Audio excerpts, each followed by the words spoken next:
بسم اللہ الرحمن الرحیم الحمد للہ رب العالمین والصلاة والسلام علی رسولہ الکریم اما بعد۔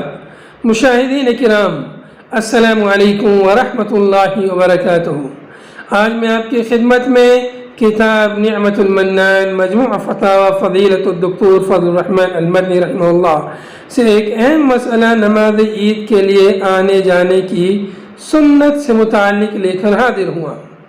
آپ رحمہ اللہ سے سوال کیا گیا کہ عیدین کے لیے ایک راستے سے جانے اور دوسرے راستے سے واپس آنے کا کیا حکم ہے؟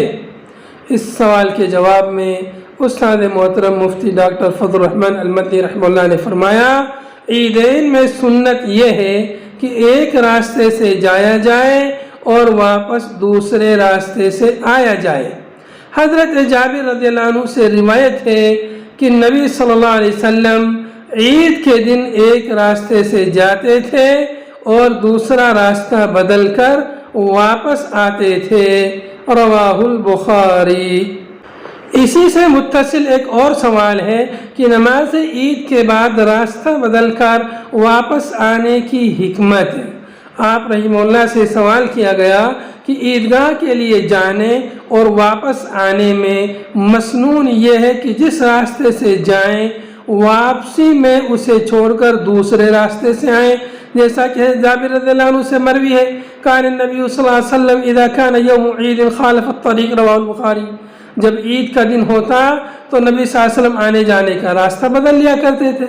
آپ بتائیں کہ اس راستہ بدلنے کے عمل میں حکمت کیا ہے؟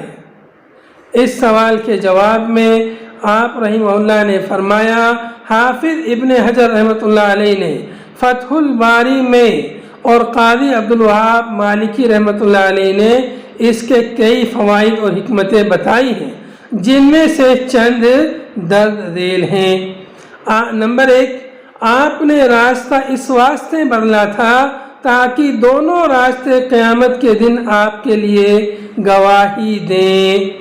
نمبر 2 حکمت ہے تاکہ دونوں راستوں کے جن و انس گواہ بن جائیں۔ نمبر 3 ہے تاکہ دونوں راستوں کو آپ کے گزرنے کی فضیلت اور آپ سے تبرک حاصل ہو۔ نمبر 4 ہے دونوں راستوں پر شعار اسلام کا اظہار اور ذکر الہی ہو۔ وآخر دعوانا ان الحمد للہ رب العالمین۔